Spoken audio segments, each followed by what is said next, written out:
kambangolu, ezali kambangolu, nazingolu na miso na nzambe. Ezali kambangolu. Voilà, très heureux de vous retrouver encore, mesdames et messieurs. Bienvenue dans notre nouveau numéro de Paradoxe 1. Comme d'habitude, Paradoxe, à chaque émission, nous avons un invité. Et aujourd'hui, nous avons comme invité, c'est notre frère Fabrice Moulaja. C'est avec lui que nous allons parler. Mesdames et messieurs, je vous signale que cette émission est suivie aussi à l'internet, tout ça sur YouTube. Écho de Victoire, Écho de Victoire, retrouver Paradoxe. Et Paradoxe est là pour édifier le peuple de Dieu à travers des témoignages, à travers l'adoration et à travers les hommes de Dieu. Voilà. Bonjour frère Fabrice. Bonjour papa Nangaï, merci Nzamba Pambola. Voilà. Frère Fabrice, bandeko ya Nabiso Bazolanda Biso Bazolanda yo, il y a la joie télévision. Barozana pour ça bailler en détail. Frère Fabrice Azanani. Merci beaucoup et merci Nandengo Yambinga na émission na yo. Et puis na pesi Nzambe merci pour na occasion ya pesi na biso. La Bible dit que c'est lui qui crée à nous le vouloir et le faire. Alors si nous sommes ce que nous sommes ce matin, c'est par sa grâce. Et puis je salue tout le peuple de Dieu. Au Bazolanda émission Nzamba Pambola, ba meilleur ve Nzamba Sala Bino Bola Mebele, Frère Fabrice Azamona Nzambe, na bongoli mutema, na yambi Yesu lokola mokonzi pe mobiksi na ngai, adorateur amoureux à Christ et puis conducteur du culte na l'église Fraternité évangélique de la Nouvelle Alliance et puis chantre na katia structure autour du trône, structure où ils a coordonné, j'allais dire na Papa Michel Hardy Bakenda, que je salue en passant. Et puis visionnaire, il y a Oui Célébrette, qui signifie nous célébrons. Ça va, merci beaucoup Papa Fabrice. Papa Fabrice, nakolanda na bokebi, bandeko baozana pour sabayeba. Papa Fabrice, aujourd'hui tu es centre de l'Éternel. Comment est-ce que vous avez réussi cet appel? Comment est-ce que vous avez réussi? Comment est-ce que vous avez compris qu'en vous, il y a ces dons, il y a ces temps-là de musique? Voilà, et pour un petit témoignage, Dieu nous a fait grâce de commencer à chanter pour lui dès mon jeune âge. J'étais déjà petit là, nazaki déjà na chorale, na Mbujimai, bisika na Botami. Alors na église Nzambe Malamu déjà nazako yemba na kati ya chorale et Dieu m'a fait grâce, nazaki déjà ko diriger na kati ya chorale wana o ezaki et l'église fait pas con Nzambe Malamu na Mbujimai. Alors Dieu nous a fait grâce. Papa nangai banzela Nzambe mutote akoki ko sondango. Banzela Nzambe yemokanda yebiango parce que je ne m'attendais pas que un jour lelo nako matape podium ya kete na simbi pe micro boy na yembiango na yembeli Nzambe devant une foule et je m'attendais pas. Mais comme c'était déjà dans le plan de Dieu, alors quand Dieu appelle, j'ai toujours eu cette habitude de dire que lorsque Dieu nous appelle, il nous rend capables. Alors Dieu ne peut pas nous appeler sans qu'il comme ça soit capable. Il prend toujours les gens qui sont faibles, mais azo façonner bango na bandenge na ndenge na ye et puis azo présenter bango na misu ya bato. Donc voilà. Donc quand je quittais Kinshasa, mon père est décédé. Nous sommes venus ici à Kinshasa et Nayambi penza nkolo na église La Puissance et pas papa Kizamina Kibila Jean Oscar. C'était lors d'une réunion na Kimwenza wana et Nzamba asala ngangolo nde bisika na yambaki nkolo lokola pe mo konzi pe mo bikisi na ngai et par rapport na yiko koma na église de la Louange.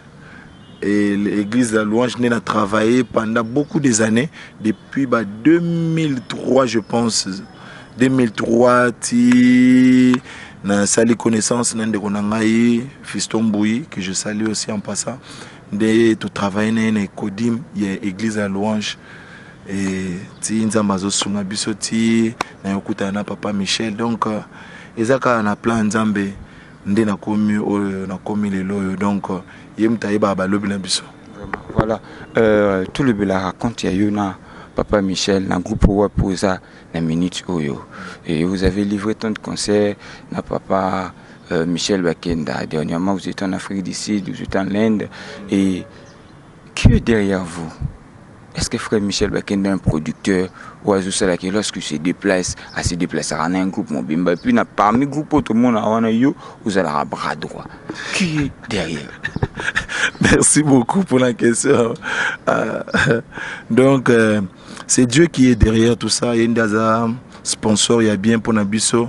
Vous savez, on a un grand problème. Il y a maison de production, il n'y a pas de producteurs, il n'y a pas vraiment assez de producteurs. Alors, producteurs, Nabiso Nakolo, na minute, sponsor Nabiso Mnene et Zanzambe. Pour Nakomona Oyo et réalité, zo salema awa na mboka Nabiso, mais Nzambe quand même azo sunga, musala zo salema. Peuple Nzambe zo l'édifier au travers ya Banzembo, il y a autour du trône structure où ils ont coordonné na Papa Michel Ardi Bakenda, ba déplacement nyoswana, ils ont ba invitation. Des fois ils ont ba invitation, des fois ils ont ba programme où Papa Michel a organisé. Par exemple à Salikete Toko Kende Matadi, to Betty concert, il y a aussi des programmes comme il le fait ici à Kinshasa na ba acclamons Jésus à inviter Rabat chaque année Papa Marcel Mbongo tozaki na groupe Sion à Brazzaville na Papa Alka Vanda na yo Omela c'est qu'on a donc il y a le Bombashi donc Nzambe kandaza derrière so pour na koloba vraiment qui était il y a un producteur là où a financé un concert, il y a Papa Michel Bakenda en tout cas na habité. Peut-être Azala Mengana habité, mais est-ce que moi je sache, Eza qui était Nzamendaza derrière Moussala ou Tozo Sala Nakatia structure, il y a ATES. Voilà, dernièrement, Bouti Gouzana Brazzaville pour un concert Moro Songolo Bakal. Et ça n'a pas eu lieu. Qu'est-ce qui s'est passé que ces concerts-là et réussi au Terroir? Concert au Tozala Kinango, je précise. Et je suis un canal où Nzambe a lekeli pour na We Celebrate. We Celebrate est en anglais. Et alors, en français, nous célébrons. Donc, We Celebrate est une structure moko où Nzambe a leki na nzela nanga comme na otoloba.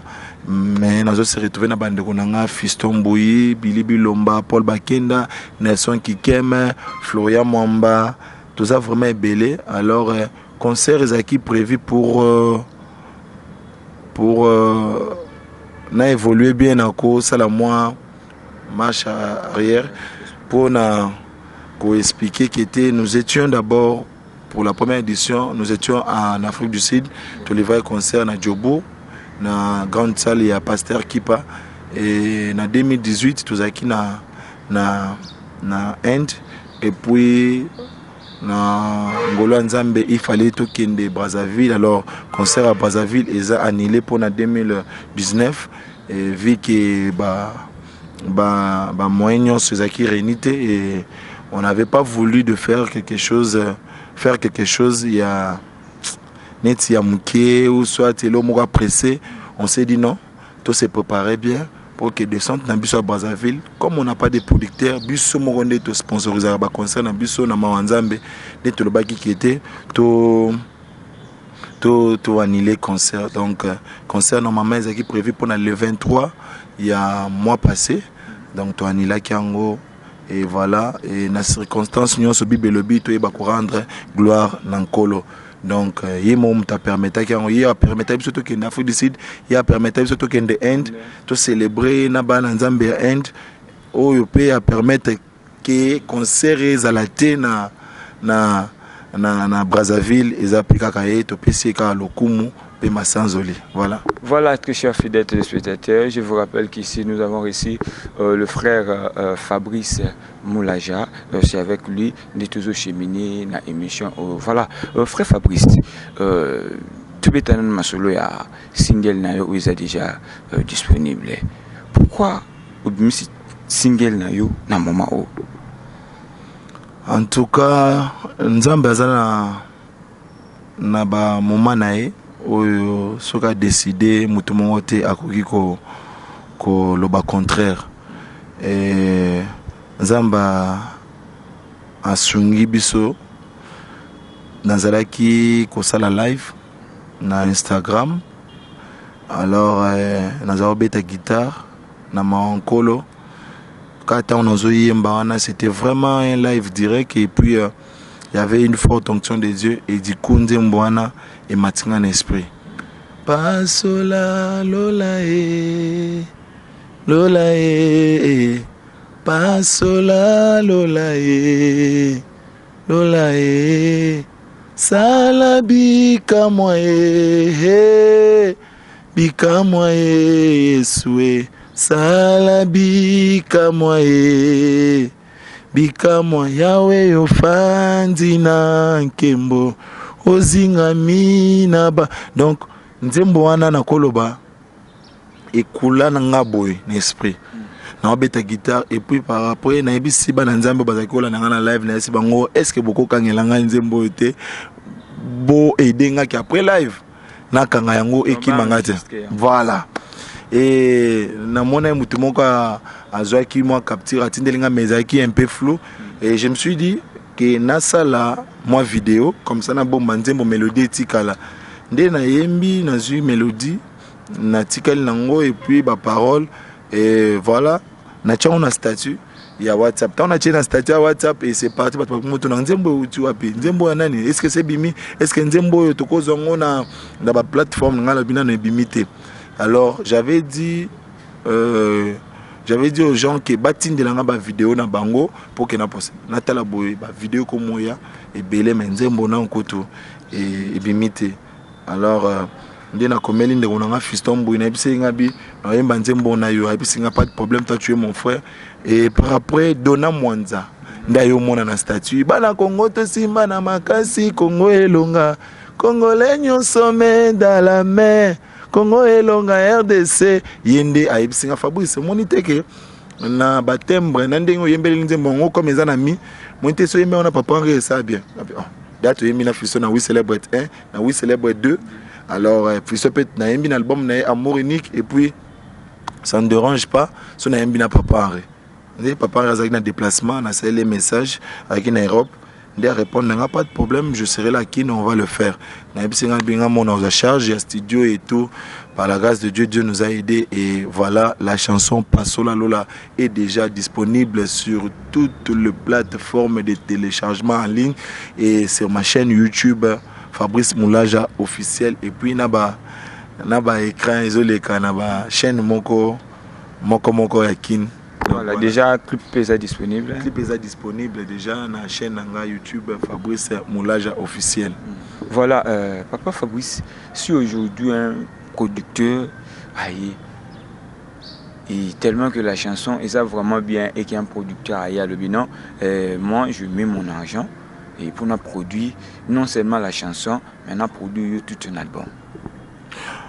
Ce qui producteur s'est présenté na minute qui a produit nga na kosa l'effort na yo kankolo parce que na sala vraiment effort il y a na sala eloroté que lobby na bando regretter et ça là moi bien té un producteur pendant que belé bazolu quoi producteur papa Fabrice yo sous temps tout nankolo si ko producteur oyo kolo yo asale libiso bikamwa et belé papa c'était pas facile. C'était pas facile, livrer un concert en Inde, c'était pas facile. Et Nzamba Sungaki Biso Aza le même hier, aujourd'hui éternellement. Et ce producteur ailleurs, on va parler, on va discuter et puis tout là-bas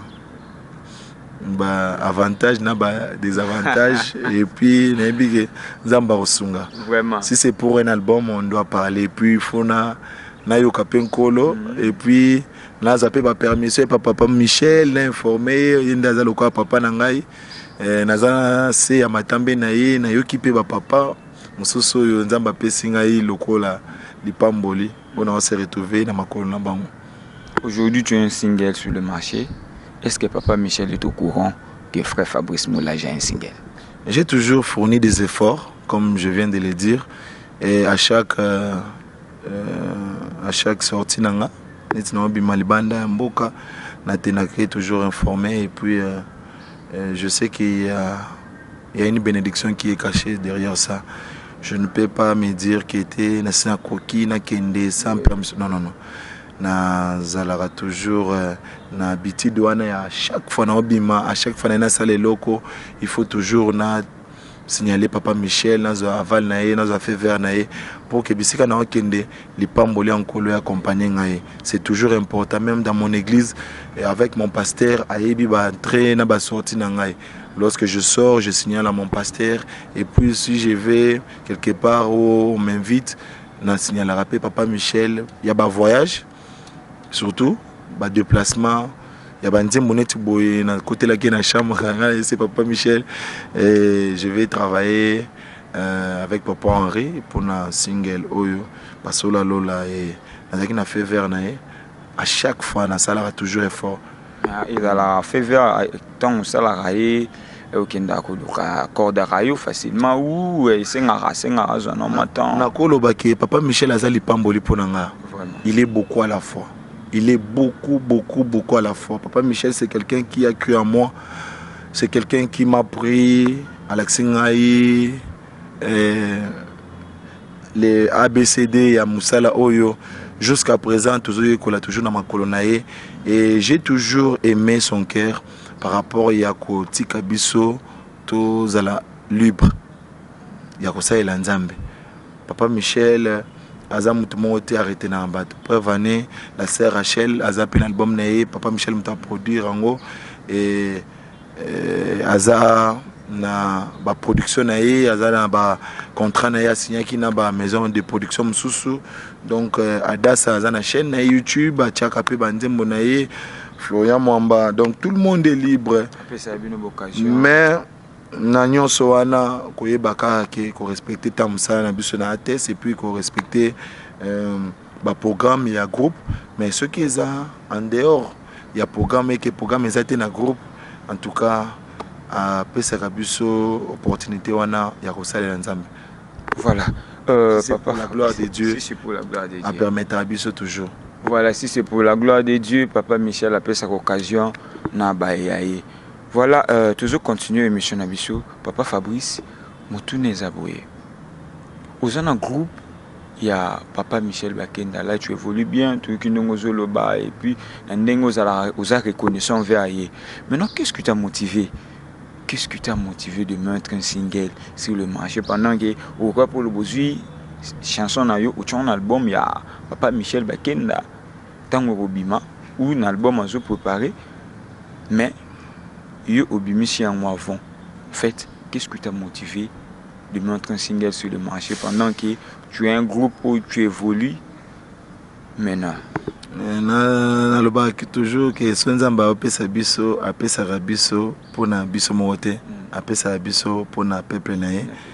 Donc je pense bien que c'était dans le plan de Dieu parce qu'avant ils allaient quitter. Mais ce que commis, c'est qu'il nous a mené à permettre de commander. Donc nous sommes en plein studio, pour préparer l'album Nabiso. Kalaming était en 2020. Na Papa Michel Ardi Bakenda, Otoyembi, tout travaillé. Et à très bientôt, Bananzambe Pambom. Alors, Nakolo Bakete, Eza, Naba effort Nangate, Eza na volonté Nangate. Mais eza na volonté nzambe single o ebimio ya pasola lola et na ebi qui était nzambe ndé à permettre ebima na moment oyo. Donc parce que je me suis dit ce qui zalaki na plan nzambe té de tonga toko mati awate tito komi na niveau ya boye et qu'il y a des messages sur dans mon téléphone déjà que j'ai été béni et au travers de la chanson moi je pense que ils ont kaka na plein en colo et des singles ils ont marché na mon elo msuste nzamba yebaki oyebi nzambe soki apesi biso inspiration c'est que ayebi kete ils ont un bénéfice ya peuple naé Dieu ne peut pas nous donner quelque chose oyo kozala gaspiller kaboye ou bien oyo kopambola peuple na été. Non, Dieu nous inspire pour quitter peuple na ye à Pambouama. Et je pense que Pasola Lola eza lokola sycomore. Sycomore, c'est tout ce qui nous permet de monter et de voir Jésus. Alors il y a des relations sycomore, il y a aussi des chansons sycomore. Et je pense que Pasola Lola, comme Edas déjà kopambola bana Nzambe, je pense bien que Nzamba zana kati ya Nzembo wana et plusieurs seront bénis et plusieurs bakoya sous nankolo mutumoko za nakata situation très compliquée et tant toko ayoka Nzembo wana et je pense bien que à cause la solution na problème na ye mutumoko za na hôpital Nzamba osunga arobik sama au travers ya sona pasola parce que ils appellent na makasi nzoto te ils atina ba calcul na ngai c'est quelque chose Nzambende à permettre à la bonne alors natikeli sika natikeli bateau commandement par rapport à single ya Sola Lola où est déjà disponible.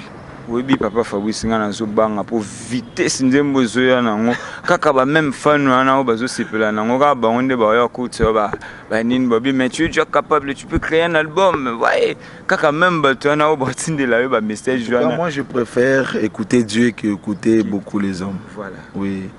Il faut écouter Dieu. Quand tu écoutes Dieu, même devant la mer rouge, tu ne vas pas paniquer parce que tu as écouté Dieu.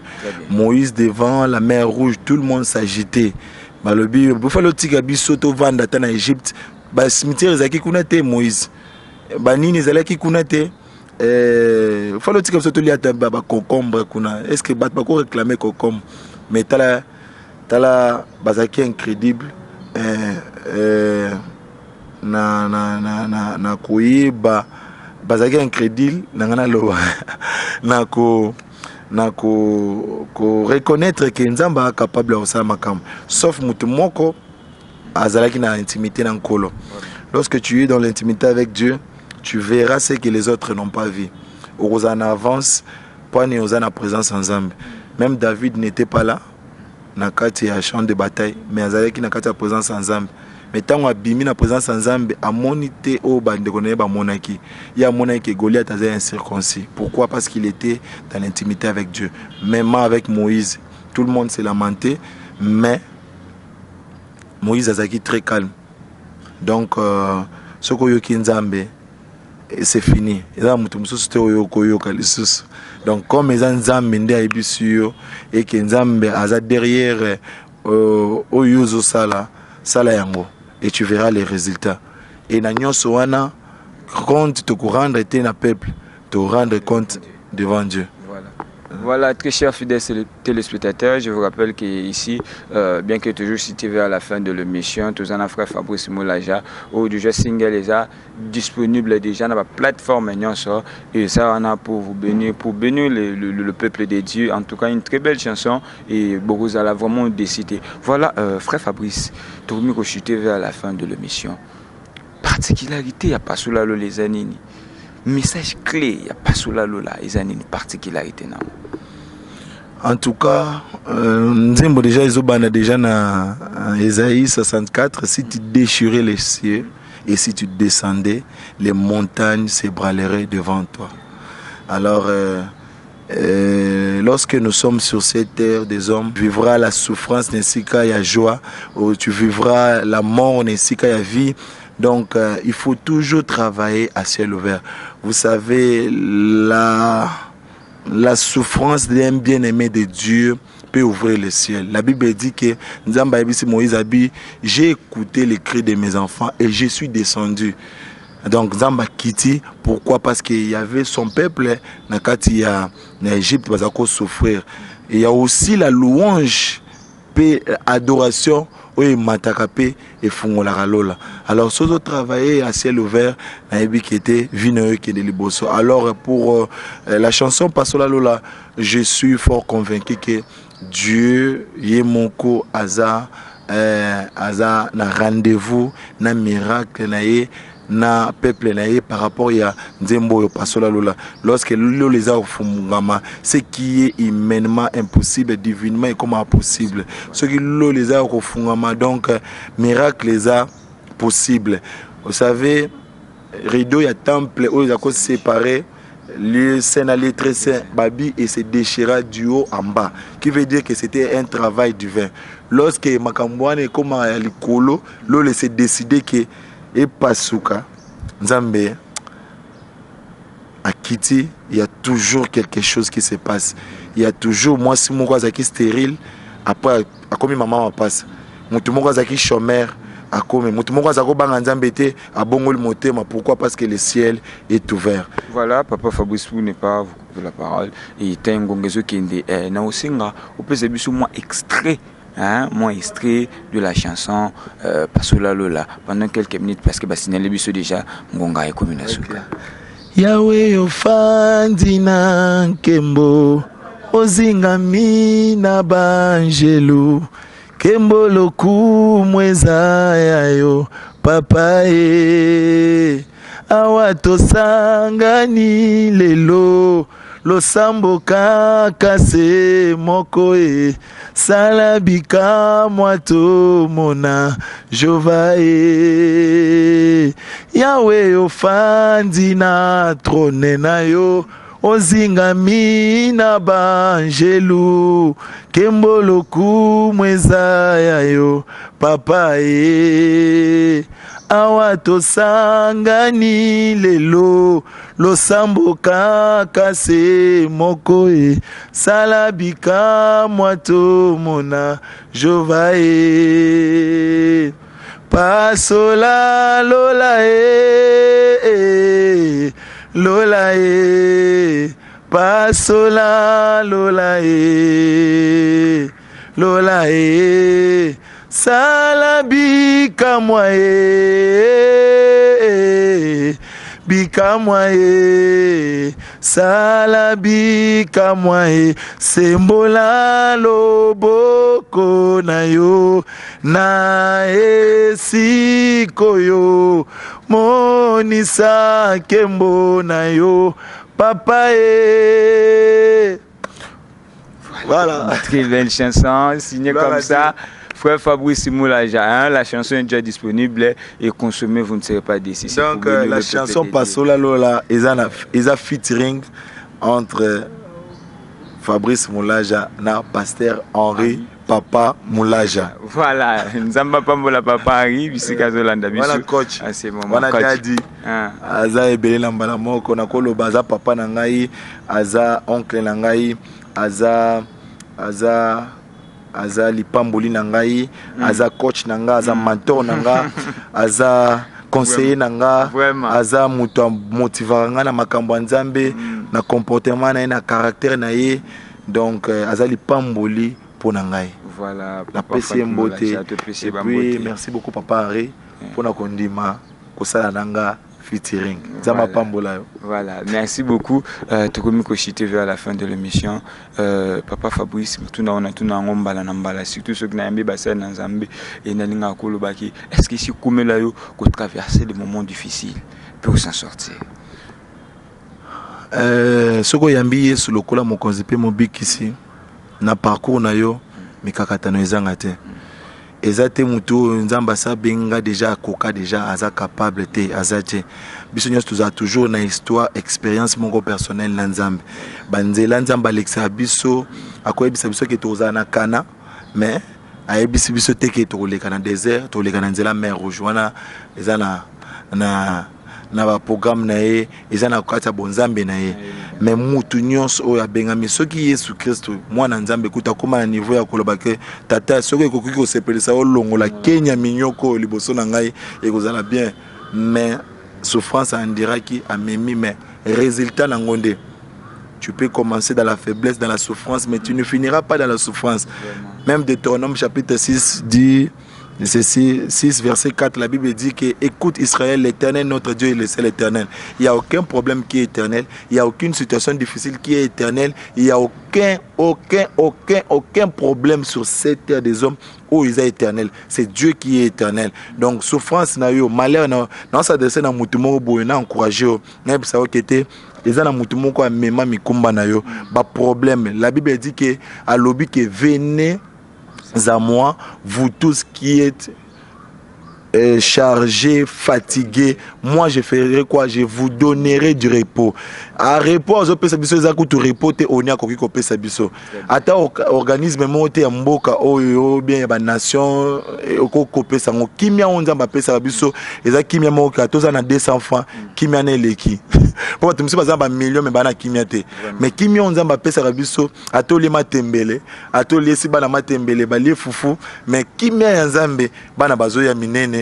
Au moins longinge bouge moneti ozaboye eza donc problème au côté éternel simba yesu makasi simba kondimana yo muto a perdre te kondimana yo muto a salate ki yo. Oui bien il y a certaines situations qui nous arrivent. Le grand problème c'est auto vérifier est-ce qu'un kola za biso bible lobi na kacha bark s'agiter mbonge beti mais ba betelo banani bazaki agiter na kacha bark ba bosani kete nzamba zaki na bango. Le plus grand problème est de se rendre compte est-ce que nazana nkolo bisika wa mbonge zo beta na kati ya bar so nzamba lali azo ronfler na ko s'agiter te oye lali sinzambe na kati ya bar et ko faire agiter ngate nga na ko banga te parce que nkolo azana ngai. Donc problème wana et ko reculer parce que il y a toujours problème c'est dara toujours bisika na oya za lokola nzambe na bomoy. Babi akutana na veuve akufela ki mwana na bible lobi ke cercueil ezoya ya mowei et puis cortège pe ezoya ya mokili bakutana nango vie na mort. Mais tala kufe sala nini etika esika mwana ana zo bomoy. Pourquoi? Parce que nzambe azanzambe ya makambo minene. Donc ko perdre espoir na ote mutu moko azali kolo awa o yebi problème na yo pe problème na yo eza na suka nango soki balobi bible lobi bien. Deutéronome chapitre 6 verset 4. Écoute Israël, l'Éternel notre Dieu est le seul éternel. Donc il n'y a aucun problème qui est éternel, il n'y a aucune situation qui est éternelle, c'est Dieu qui est éternel. Donc nzamba gondi maté que problème moko eza l'éternel. Voilà. Comme il partage pas la gloire avec personne, donc au vivre miracle na yo. Na 2020 avant que 2020 au Kotango attends 23h59 il y a 2019 tu vivras le miracle de Dieu. Attache-toi à Dieu et tu témoigneras la grandeur de Dieu. Voilà tokomo comme na suka émission vraiment pour ça qu'on continue d'aller mangonga zo pesa biso moi passi. Voilà papa Fabrice toko so programme indenge nini toko sala pour te retrouver Pasola Lola. Oui, Pasola Lola ils sont déjà disponibles dans la chaîne YouTube, sur qui kakokomi Fabrice Moulage officiel et au Kota Nzembo ya Pasola Lola. Et puis na ba écran awa izoleka déjà na ba chaîne moko ya kinawa izoleka leka tozo bundana moni jusque là to da producteur té tozo sala ngona ba moyen na biso. Alors tozo pe na besoin de soutien ya oyo akoyoka biso na au travers émission kitoko nzamba pambolao. En tout cas émission kitoko j'étais à l'aise na senti que onction nzambe ezaki na kati émission. C'est difficile oyoka ma kambonga na yoki na émission na pamboli nzambe pona. Donc mutunya sa oyoka biso au travers émission oyo. En tout cas tout ça disponible tout ça la promotion moko ya bien pour que oza lokwa le pamboli et yo kama partout bana nzambe ba pamboma au travers ya chanson yo Pasola Lola. Voilà, est-ce que tu as jeune on a téléphone ben ko bolanda pour ça à contacter yo akoleka na moyen. Déjà na toza na page na biso ya Facebook ils en ont kana kombo na Fabrice Moulaja et puis page Facebook plutôt adorateur Fabrice Moulaja et Instagram même nom et puis numéro ils a plus 243 81 38 51 534 plus 243 81 38 51 534. Donc on a des numéros na biso ceux qui bande ko bengi pona musala nzambe ekozala malamu kaka musala nzambe. Voilà, merci frère Fabrice Moulaja d'avoir répondu à notre invitation. Merci à Fabrice Londombe qui était derrière le caméra 600 gigas. Fabrice Londombe. Que Dieu bénisse au monde. Voilà. Bon boulot, bravo. Voilà, merci à Fabrice qui était derrière la caméra. Merci à Maman Israël la joie. Merci Maman Israël la joie. Maman Oyo. Apesi bisu espace qui tout koboé, tout le belara. Et Natina Nankolo, Zamba Pamboula, maman également. Merci à Nathalie Ndjate depuis le métier. Merci à Nominga Lula. Merci à Rebecca Mitéou. Merci à Moïse Mitéou et toute la famille Kabamba. Et je vous salue. Quant je vous retrouve très prochainement. Bye bye. Kambangolu, ezali kambangolu, nazingolu na miso na nzambe. Ezali kambangolu.